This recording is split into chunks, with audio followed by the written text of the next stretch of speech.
காற்றாலைகளை ஏன் மன்னாரிலே நீங்கள் அமைக்க வேண்டும்? இந்த காற்றாலைகள் மூலமாக சுகாதாரமான மின் உற்பத்தி கிடைக்கிறது, அதை நான் ஏற்றுக்கொள்ளுகின்றேன். ஆனால் ஏன் மன்னாரிலே அதை நீங்கள் நாட்ட வேண்டும்? மன்னார் ஒரு சிறிய தீவு, 148 கிலோமீட்டர் பரப்பளவை கொண்ட இந்த தீவிலே மக்கள் அனைவரும் கடலை நம்பிதான் வாழுகின்றார். கூறியது போல் இவர்கள் தங்களுடைய வாக்கினை காப்பாற்றி இருந்தால் இன்று மக்கள் இறங்கி இந்த போராட்டத்தை செய்ய வேண்டும் என்பது தேவையற்ற ஒரு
மன்னார் மாவட்ட காற்றாலை கனியமண் அகழ்வை எதிர்த்து மன்னார் மாவட்ட புகைப்பட பிடிப்பாளர் சங்கம் ஒலிக்கலை ஒன்றியம் சார்பாக எங்கள் முழு ஆதரவினையும் இப்போராட்டத்திற்கு நாங்கள் வழங்கி நிற்கின்றோம்.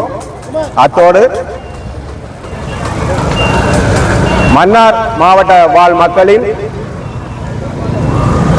மக்களை நம்பியே எங்களது புகைப்பட தொழில் அமைந்துள்ளபடியினால் எங்களது வாழ்வாதாரம், எங்களது எதிர்கால சந்ததியினரின் வாழ்வாதாரம் பாதிக்கப்படும் சூழலில் ஆரம்பத்திலிருந்தே நாங்கள் இப்போராட்டத்தினை அதற்கு ஆதரவு வழங்கும் பட்சத்தில் மட்டுமே எங்களது எதிர்காலம், எங்களது புகைப்படத்துறையின் எதிர்காலமும் மன்னார் மாவட்ட வாழ் மக்களின் எதிர்காலமும் சுபீட்சமாக இருக்கும் என்று கூறி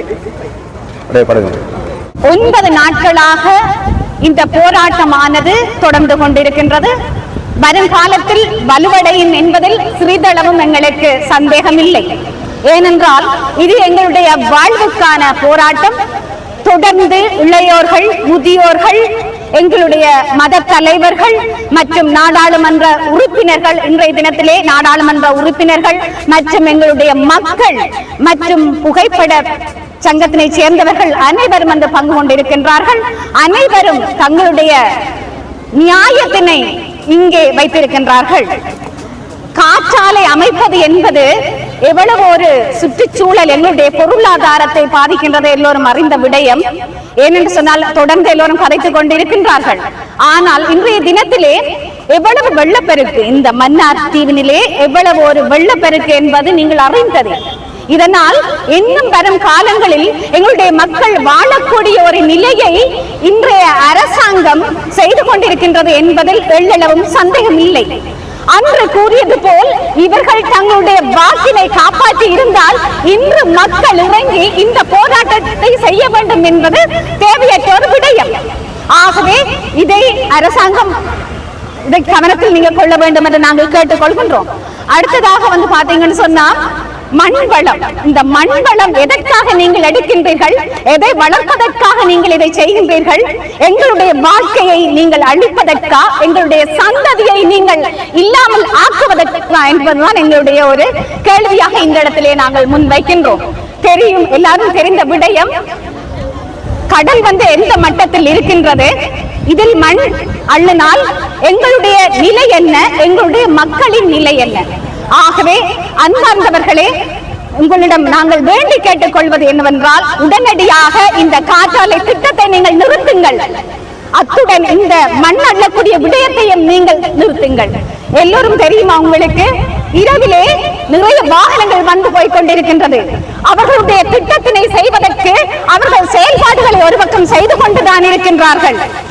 ஆகவே இதை உடனடியாக நீங்கள் நிறுத்தாவிட்டால் இப்போ இன்னும் வரும் காலத்தில் வரும் போராட்டம் வலுவடையும் என்பது சந்தேகமில்லை. நன்றி.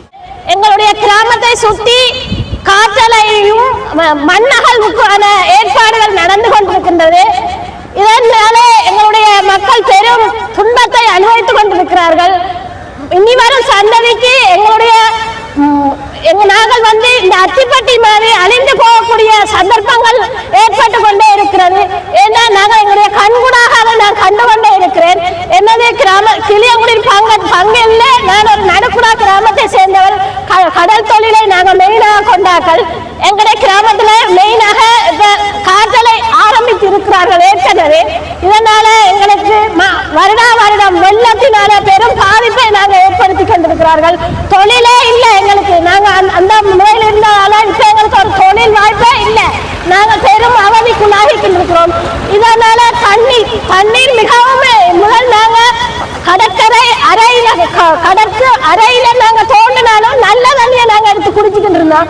இப்போது உவர் தண்ணிகள் வந்து எங்க கிராமத்துக்குள்ள உள்புகுந்து கொண்டிருக்கின்றது. அதெல்லாம் வந்து இந்த காற்றலையாலையும் மண்ணகழ்வு எடுக்கிறதுக்காக காணிய நாங்க நடுவுல தான் இருக்கிறோம். எங்களை சுத்தி அவ்வளவு காணிகளும் அடைக்கப்பட்டு விட்டன. நாங்க நடுவுல இருக்கிற ஒரு ஆடு மாடு வளர்க்க இயலாது, வாழ்வாதாரத்துக்காக நாங்க எதுவுமே செய்ய இயலாது. அந்த நிலையில நாங்க இருக்கிறோம், நடுவுல தான் இருக்கிறோம். எங்களை சுத்தி அப்படியே அடைச்சிட்டாங்க. ஒவ்வொரு கொம்பனி எடுத்து அடைச்சிருக்காங்க காணிகளை.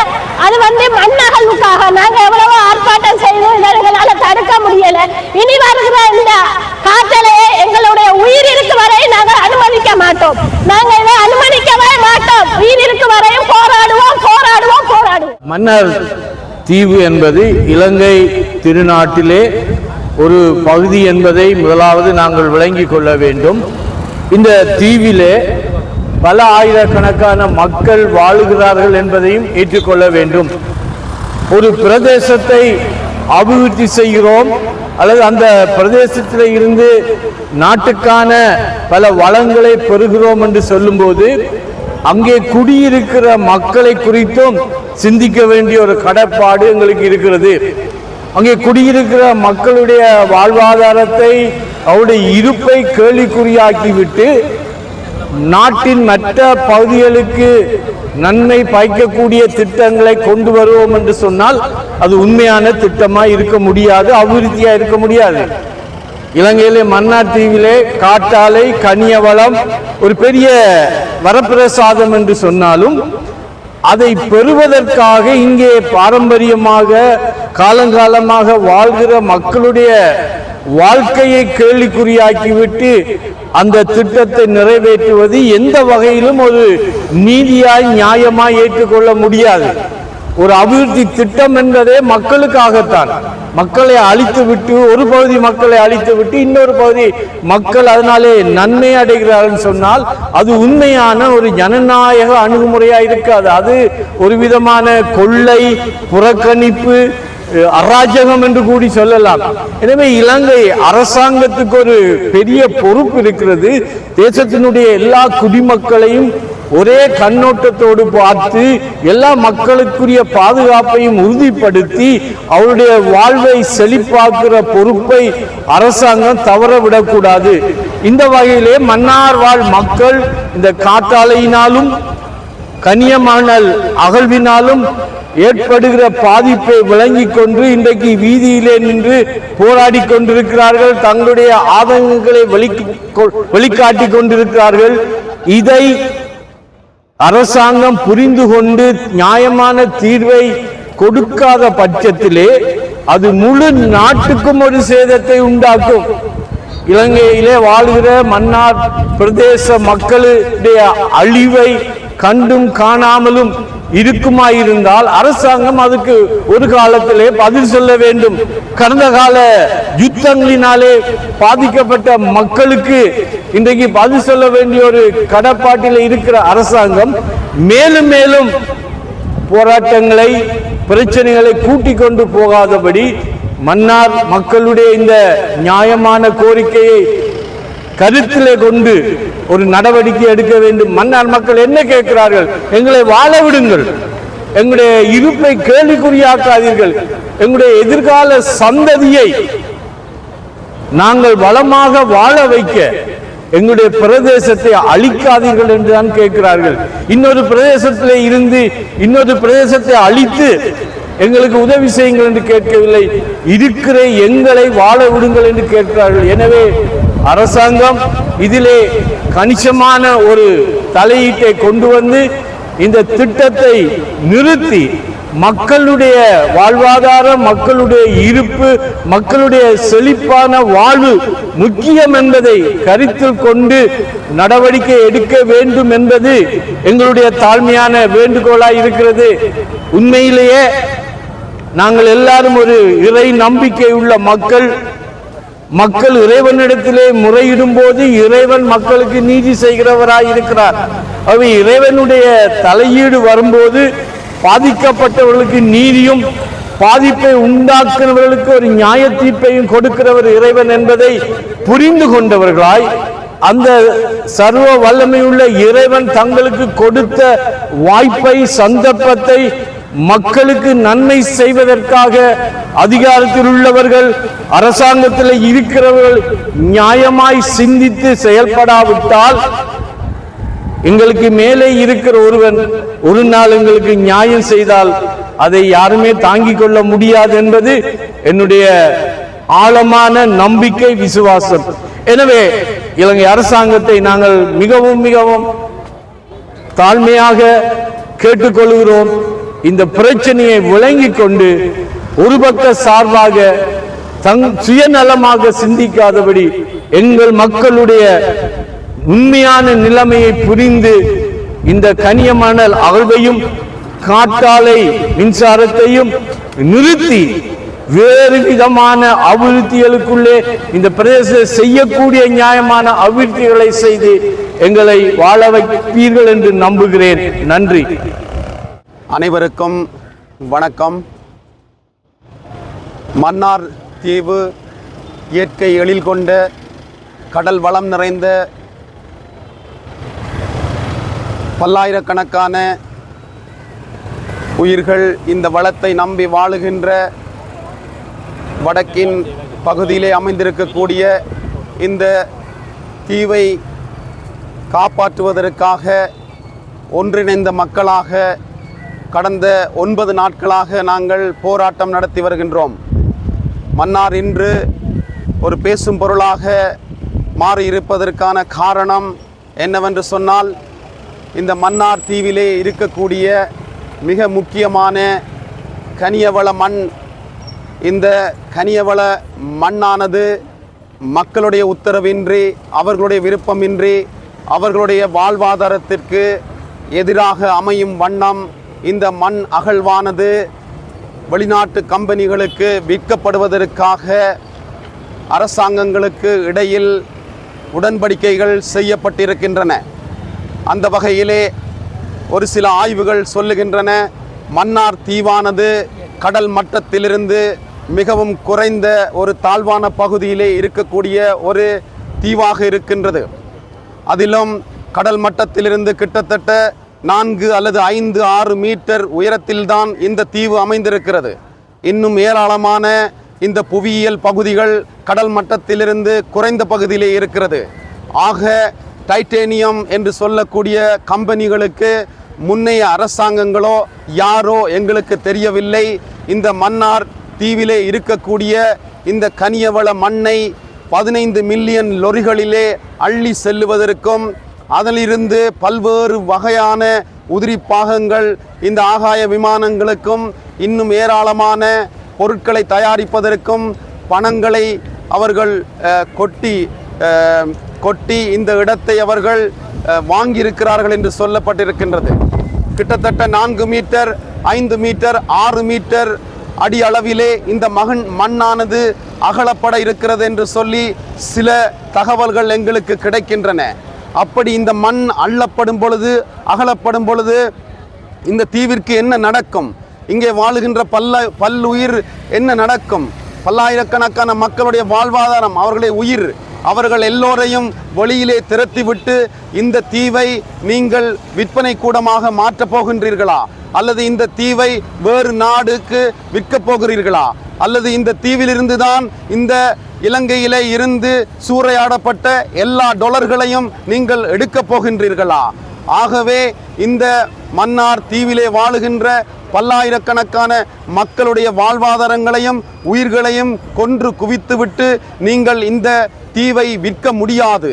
ஆகவே இந்த மண் அகழ்வோ என்று சொல்லக்கூடிய கனியவள மண் அகழ்வை நீங்கள் உடனடியாக ரத்து செய்ய வேண்டும். நீங்கள் வெளிநாட்டு கம்பெனிகளோடு செய்திருக்கக்கூடிய உடன்படிக்கைகளை ரத்து செய்ய வேண்டும். அடுத்ததாக நீங்கள் சுகாதாரமான முறையிலே தன்னிறைவு அடைவதற்கு பொருளாதார கொள்கைகளை இந்த அரசாங்கம் கொண்டு வருவதென்று சொன்னால் அது மக்களுடைய சம்பந்தம் இருக்க வேண்டும், மக்களுடைய விருப்பம் இருக்க வேண்டும். மக்களுடைய விருப்பம் இல்லாமல் உங்களுடைய அதிகாரங்களை துஷ்பிரயோகம் செய்யக்கூடாது. இது முக்கியமாக கண்டிக்கப்பட வேண்டிய ஒரு விடயமாக இருக்கின்றது. இன்னும் சொல்ல போனால் காற்றாலை மின் உற்பத்தி என்று சொல்லக்கூடிய இயற்கையான இந்த மன்னாரிலே பெறக்கூடிய அதிகப்படியான காற்று விசையை பயன்படுத்தி நீங்கள் மின்சாரம் உற்பத்தி செய்கிறீர்கள். அதை நான் ஏற்றுக்கொள்கின்றேன். நானும் இந்த யுனைடெட் நேஷன்ஸ் என்வாயர்மெண்ட் அசம்பிளி என்று சொல்லக்கூடிய உலகளாவிய சுகாதாரத்துறை ஸ்தாபனம் அமைந்திருக்கக்கூடிய கென்யாவுடைய தலைநகரான நைரோபியின் கூட்டத்திலே நான் பங்கெடுத்திருக்கின்றேன். அந்த யுனையா 6 என்று சொல்லக்கூடிய இந்த அசம்பிளியிலே பல அறிக்கைகள் வெளியிடப்பட்டிருக்கின்றன.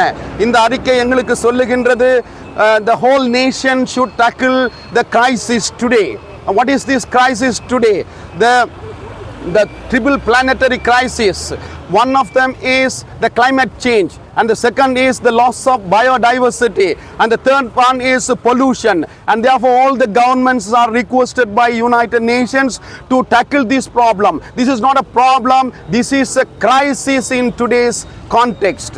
And therefore this present government as well as all the citizens of this country are responsible to safeguard the environment, because the environment is crying, the earth is crying, and therefore we the citizens are responsible to protect this land and the environment. ஆகவே இந்த காற்றாலைகளை ஏன் மன்னாரிலே நீங்கள் அமைக்க வேண்டும்? இந்த காற்றாலைகள் மூலமாக சுகாதாரமான மின் உற்பத்தி கிடைக்கிறது, அதை நான் ஏற்றுக்கொள்கின்றேன். ஆனால் ஏன் மன்னாரிலே அதை நீங்கள் நாட்ட வேண்டும்? மன்னார் ஒரு சிறிய தீவு, 148 கிலோமீட்டர் பரப்பளவை கொண்ட இந்த தீவிலே மக்கள் அனைவரும் கடலை நம்பிதான் வாழுகின்றார்கள். கடலிலே கிடைக்கக்கூடிய உற்பத்தியை நம்பி வாழுகிறார்கள். இந்த காற்றாலைகளை நீங்கள் கடலோர பகுதியிலும் கடலுக்குள்ளும் நாட்டுகின்ற பொழுது எவ்வளவு ஆழத்திற்கு நீங்கள் தோண்ட வேண்டி இருக்கின்றது, எவ்வளவு மண்ணை நீங்கள் அகல வேண்டி இருக்கின்றது. அந்த காற்றாலை, பிரமாண்டமான காற்றாலையிலிருந்து எவ்வளவு அதிர்வுகள் ஏற்படுகின்றது. கரையோரத்திலே நம்பி வாழுகின்ற மீன்பிடி மக்கள் எவ்வளவு பாதிக்கப்படுகிறார்கள். பாரம்பரியமான முறையிலே எங்களுடைய மக்கள் செய்கின்ற தொழில்களில் முக்கியமானவை கரவலை என்று சொல்லக்கூடியவை, சுப்புவலை என்று சொல்லக்கூடியவை, மாயவலைகள் என்று சொல்லக்கூடியவை. ஏழை மக்களுடைய வாழ்வாதாரமாக இருப்பது இன்றைக்கு மீன்கள் இல்லை. ஏன்? கரையோரங்களிலே நீங்கள் இது போன்ற காற்றாலைகளை நிலைநிறுத்தி அதிர்வுகளை ஏற்படுத்தி மீன்கள் முட்டையிடுவதற்கும் குஞ்சு பொரிப்பதற்கும் இனப்பெருக்கம் செய்வதற்கும் அவை வருவதும் கிடையாது. இந்த ஏழை மீன்பிடி தொழிலாளர்கள் அந்த மீன்களை இன்றைக்கு பிடிக்க முடியாமல் தங்களுடைய வாழ்வாதாரத்தை இழந்து குடும்பங்கள் கஷ்டப்பட்டு கொண்டிருக்கின்றன. இதை ஏன் அரசாங்கம் உணர்வது இல்லை? ஆகவே இந்த காற்றாலை போன்ற சுகாதாரமான முறையிலே உற்பத்தி செய்யக்கூடிய மின்சாரம் உண்டு, அதை நாங்கள் ஏற்றுக்கொள்கிறோம். ஆனால் ஏன் கனியவள மண்ண அகழ்வையும் இந்த காற்றாலை ரெண்டையும் சேர்த்து இந்த மன்னார் சின்ன தீவிலே நீங்கள் நிறுத்தி ஏராளமான உயிர்களை நீங்கள் இன்று கொன்று குவிக்க இருக்கிறீர்கள் என்று எங்களுக்கு தெரியவில்லை. இந்த நாட்டிற்கு பொருளாதாரம் வேண்டும், பொருளாதார வளர்ச்சி வேண்டும்.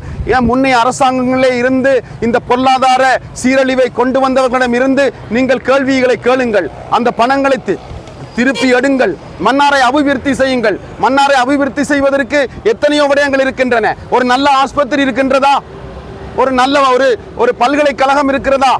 மன்னார் மக்கள் அனைவரும் இந்த கடல்வாழ் உயிரினங்களை நம்பி வாழுகின்றார்கள் என்றால் ஏன் அப்படிப்பட்ட ஒரு படிப்பை கொண்டு வரக்கூடிய ஒரு பல்கலைக்கழகம், ஃபிஷரிஸ் அப்படி என்று சொல்லக்கூடிய பல்கலைக்கழகத்தை கொண்டு வர முடியாது. இது போன்ற எத்தனை இந்த மீன்பிடி துறையை போய் பாருங்கள், எவ்வளவு காலமாக இப்படியே இருக்கின்றது. எத்தனை இடங்களிலே நீங்கள் டெவலப் பண்ணி கொடுத்திருக்கிறீர்கள், அபிவிருத்தி செய்து கொடுத்திருக்கிறீர்கள். இந்த இடத்தை அபிவிருத்தி செய்யுங்கள், அந்த மீன்பிடி துறையை அபிவிருத்தி செய்யுங்கள். எவ்வளவு இடங்கள் இருக்கிறது அபிவிருத்தி செய்வதற்கு. அபிவிருத்தி என்ற பெயரிலே டாலரை கொள்வனவு செய்கின்ற என்ற பெயரிலே, தன்னிறைவு பொருளாதார கொள்கையை அடைகின்ற என்ற பெயரிலே நீங்கள் அப்பாவி மக்களுடைய வாழ்க்கையை, நீங்கள் வாழ்வாதாரத்தை இன்றைக்கு நீங்கள் சீரழிப்பதற்காக இந்த மண் அகழ்வையும் இந்த காற்றாலைகளையும் நீங்கள் நிறுவி அந்த மக்களுடைய அமைதியான சூழல், நல்ல சூழல் நிறைந்த வாழ்க்கையை நீங்கள் சீரழிக்க இருக்கிறீர்கள். ஆகவே இந்த நேரத்திலே இந்த அரசாங்கத்திற்கு, இந்த அரசாங்கத்தினுடைய ஜனாதிபதிக்கு, இந்த அரசாங்கத்திலே இருக்கக்கூடிய மின்துறை அமைச்சருக்கும் நாங்கள் பணிவாக சொல்லிக் கொள்வதும் வேண்டிக் கொள்வதும் என்னவென்று சொன்னால், உடனடியாக இந்த 2 விடயங்களையும், இந்த 2 தன்னிறைவு பொருளாதார செயல் திட்டங்களையும் நீங்கள் முடிவுக்கு கொண்டு வர வேண்டும், நிறுத்த வேண்டும். அப்போதுதான் இந்த மக்கள் அமைதியான முறையிலே வாழ முடியும். அமைதியாக தங்களுடைய தொழில்களை செய்து அவர்கள் சந்தோஷமாக ஒரு சூழல் நிறைந்த ஒரு கலாச்சாரத்திலே, ஒரு இடத்திலே அவர்கள் வாழக்கூடியதாக இருக்கும். இது தொடர்ந்து கொண்டு வரப்பட்டு கொண்டே இருக்கும் என்று சொன்னால், இந்த அபிவிருத்தி திட்டமானது வெளிநாட்டு கம்பெனிகளோடு தொடர்ந்து உடன்படிக்கை செய்து பட்டுக்கொண்டே இருக்கும் என்று சொன்னால், இங்கே வாழுகின்ற பல்லாயிரக்கணக்கான மக்கள் எல்லோரும் ஒன்று சேர்ந்து தொடர்ச்சியாக இந்த போராட்டத்திலே ஈடுபட்டே கொண்டே இருப்பார்கள். நான் ஒரு ஆன்மீகத்தை சேர்ந்த அல்லது ஒரு துறவியாக இருந்தாலும், கிளரிஷியன் சபை இந்த துறவியாக இருந்தாலும், இந்த உண்மைக்கும் இந்த நீதிக்கும் நானும் குரல் கொடுத்து கொண்டேதான் இருப்போம். I will also raise my advocacy against this injustice done to this island manor, and therefore I request His Excellency President Anurukumara Dissanayake, please consider the situation of Mannar today, and we, the people of Mannar, request you to interfere in this matter and stop all the projects. That is to say, the wind power turbines as well as the sand mining, which is going to be very dangerous to this island, and therefore we request you humbly to consider our situation and stop all these projects. We will support you in all the matters, in all the actions that you initiate in order to develop this land. But in the name of development, we cannot allow these 2 projects, which is going to be very dangerous to this island within short period of time. Maybe in 10 years, this island will be eradicated. Thank you very much. God bless you. நாங்கள் கீழியங்குடியிருப்பு பங்கு, பாவல் பட்டாங்கட்டி குடியிருப்பு, கவையங்குடியிருப்பு, நடுக்குடா, துள்ளு குடியிருப்பு, கட்டுக்காரம் குடியிருப்பு போன்ற கிராமங்கள்லேருந்து வந்திருக்கிறோம். என்னென்னா, எங்களுக்கு சும்மா சாதாரணமாக மழை பெஞ்சாலே 3 மாதமாகவும் பத்துறதுக்கு. எங்களோட காணிக்கு பக்கத்தில் கனிய மகள் செய்ய போகிறாங்க. இந்த ஃபேன் பூட்டைக்குள்ளே சொன்னார்கள், ஒரு ஃபேன் பூட்டுன்னா பல நூற்றுக்கணக்கான குடும்பங்களுக்கு கரண்ட் கிடைக்கும். ஒருக்கா சுற்றுறதில் பல வீடுகளுக்கு கரண்ட் கிடைக்கும். ஆனால் இப்போ தான் தெரியுது எங்களுக்கு என்னென்னா, அது ஒரு ஃபேன் எத்தனை பேர் தலையெழுத்தை மாற்றி இருக்குது, எத்தனை பேர் பாதிக்கப்பட்டிருக்கிறாங்க, ஒருக்கா சுற்றுறதுக்கு ஒருக்கா எவ்வளோ பேர் பாதிக்கப்படுறாங்க. இன்றைக்கு மீனவர்கள் கரவலை செய்து கொண்டு வந்தார்கள். இன்றைக்கு பல பேர் கரவலையை குமிச்சு போட்டு ரோட்டு வழியை தெரியுறாங்க தொழில் இல்லாமல். இந்த கனியமண் அகழ்வுன்றது எங்களோட வீட்டுக்கு பக்கத்தில் தான் அடுத்த காணிக்கலான் இருக்குது. இரவாக பார்த்தா வாகனங்கள் போகுது, இது போய்கொண்டிருக்கு. எங்களோட ஜனாதிபதி அவர்களுக்கு நான் தான்மையாக ஒரு கன நேரம் கைக்க விரும்பல ஒரு சின்ன வேண்டுகோள். அவர் மன்னாருக்கு வார நேரம் பெரிய கூடாரம் அடித்து எங்களுக்கு கூல்ட்ரிங்க்ஸ் எல்லாம் தந்து எங்களுக்கு வாக்குறுதி தந்தார், நான் இந்த கனியமண் அகழ்வையும் இந்த காற்றாலையும் நிப்பாட்டுவேன். ஆனால் இப்போ சொல்கிற என்னென்னா, அதுக்கும் தனக்கும் சம்பந்தம் இல்லையென்று. அப்போது அந்த வாக்குறுதி அவர் எங்களுக்கு தந்திருக்க தேவையில்லை. நாங்கள் அவரை வெகு விரைவாக ஆசைப்பட்ட மாதிரி வரணும், ஜனாதிபதி எங்களுக்கு நிறைய சேவை செய்வார் என்று. இன்றைக்கு கூடாரம் அடித்து அவர் பிரச்சாரத்துக்கு எங்களை அழைத்தவர். இன்றைக்கு ரோட்டில் வந்து இவ்வளோ பேர் இருக்கிறோம். எங்களுக்காக இல்லை, எங்களோட பிள்ளைகள், எங்களோட எதிர்காலங்களை நம்பி, எங்களோட தொழிலாளர்களை நம்பி நாங்கள் வந்திருக்கிறோம். தாழ்மையுடன் கேட்டுக்கொள்கிறோம் திருப்பி எங்களோட நாட்டு ஜனாதிபதி கௌரவ அவர்களே, இது நீங்கள் உடனடியாக நிறுத்தி மென்மேலும் இதுகளை நீங்கள் தொடர விடாமல் எங்கள் மன்னார் மக்களை வாழ்கிறதுக்கு வழிவகுத்து எங்களோட பிள்ளைகளையும் எங்களையும் நிம்மதியாக இந்த சுற்றுச்சூழலுக்கு வாழ இது புரியுமாறு கேட்டுக்கொள்கிறேன். உங்களை மீண்டும் தயவுடன் எங்கள் சார்பு மக்கள் மன்னார் தீவு மக்கள் சார்பாக கேட்டுக்கொள்கிறோம். உடனடியாக இதை நிறுத்தி எங்களை நிம்மதியாக வாழ வைக்கும்படி கேட்டுக்கொள்கிறோம். நன்றி.